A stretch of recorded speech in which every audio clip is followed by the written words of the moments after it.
Hello दोस्तों, मेरे YouTube channel पर आपका बहुत बहुत स्वागत है। आज हम पढ़ेंगे मानव संप्रेक्षण और मानवेतर संप्रेक्षण को साधारण स्पष्ट करिए। तो हम संप्रेक्षण के मॉडल में मानव संप्रेक्षण और मानवेतर संप्रेक्षण में पढ़ेंगे। सबसे पहले संप्रेक्षण शब्द का परिचय, संप्रेक्षण की परिभाषा, संप्रेक्षण के तत्व, संप्रेक्षण के मॉडल, संप्रेक्षण के भेद, मानव संप्रेक्षण और मानवेतर संप्रेक्षण।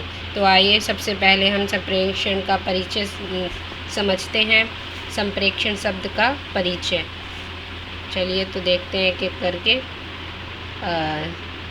शब्द निर्माण की दृष्टि से संप्रेक्षण शब्द व्यंजन संधि से मिलकर बना है। सम जमा प्रेषण से बना है, जहाँ पर सम शब्द का अर्थ समान रूप से, पूरी तरह से आदि होता है। वहीं प्रेषण शब्द से तात्पर्य आगे भेजना, अग्रसर करना, पहुँचाना आदि होता है। इस प्रकार संधि प्रक्रिया से बने इस शब्द का साम्यक शाब्दिक अर्थ समान रूप से भेजना, अग्रसर करना आदि है।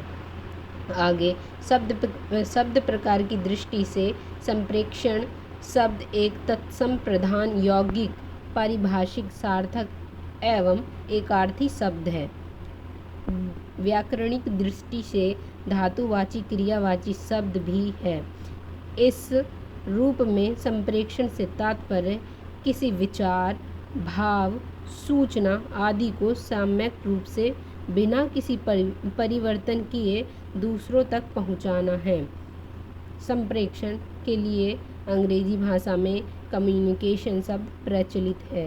यह शब्द लैटिन भाषा के कम्युनिस से विकसित हुआ है, जिसका अर्थ है to share, to exchange, to transmit आदि है, जिसे सहभागिता विनिमय कहते हैं। आगे संप्रेक्षण के अन्य हिंदी पर्याय संवाद। संप्रेक्षण को किन किन नामों से जाना जाता है? संवाद, संचार आदि प्रचलन में है, जिसका मूल भाव व्यक्तियों के परस्पर भाव या विचारों के विनिमय से है। भाषा अपने मूल में विचारों या भावों को अभिव्यक्ति के रूप में संप्रेक्षण से सीधे तौर पर जुड़ी हुई है, अर्थात संप्रेक्षण के माध्यम से ही भाषा के अंतर्गत विचार, भाव आदि की अभिव्यक्ति संभव हो पाती है।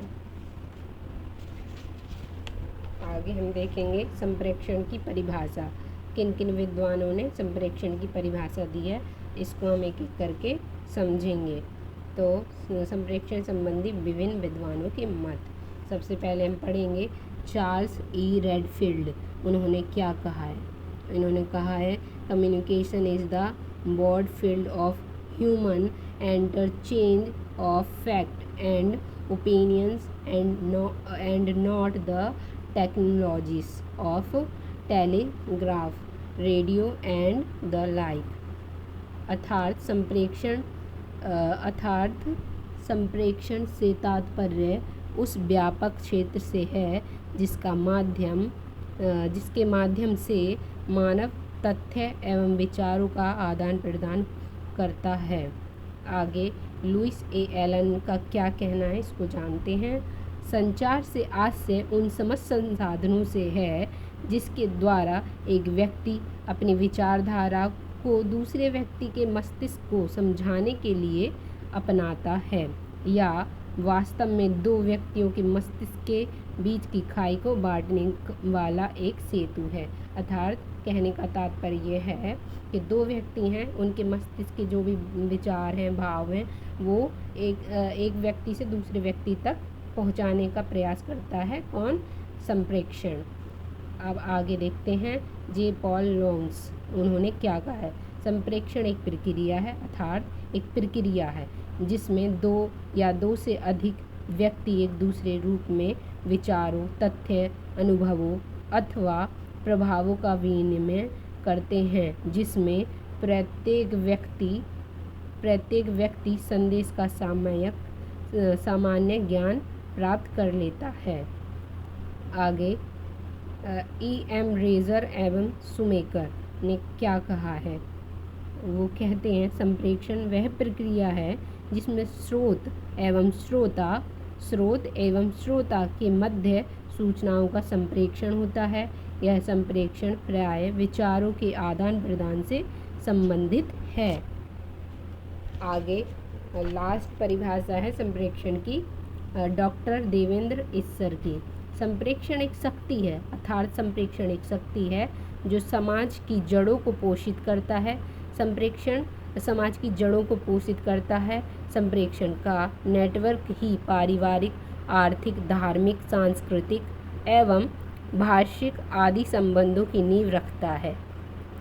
संप्रेषण के तत्वों को समझते हैं। संप्रेषण के तत्वों को भाषा वैज्ञानिक द्वारा निम्न प्रकार से निर्धारित किया जाता है। संप्रेषण के प्रमुख 5 तत्व माने जाते हैं। सर्वप्रथम संप्रेषण के कितने तत्व माने जाते हैं? स्रोत या प्रेषक, मतलब जो संप्रेषण को कहता है या बोलता है, जिसे हम कहते हैं स्रोत या प्रेषक। किसी भी संदेश का जन्म स्रोत से होता है। यह स्रोत कोई भी व्यक्ति हो सकता है।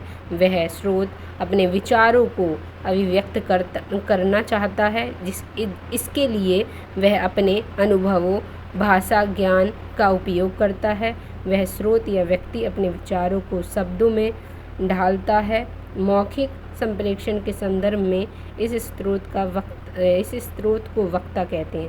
जो अपने विचार को कहता है वह वक्ता कहलाता है और वही स्रोत कहलाता है। आगे संदेश होता है, माध्यम होता है, माध्यम के बाद ग्राही होता है या लक्ष्य होता है, अर्थात जिसको मैसेज पहुंचता है या डिलीवर होता है वो ग्राही या लक्ष्य होता है। और 5वां है प्रतिपुष्टि, प्रतिक्रिया, फीडबैक। जो हम अपनी किसी की बात को समझकर उसकी प्रतिपुष्टि करते हैं या उसको सही गलत ठहराते हैं, वह फीडबैक होता है। तो दोस्तों आज के लिए इतना ही। धन्यवाद। आगे कल हम पढ़ेंगे संप्रेषण के मॉडल।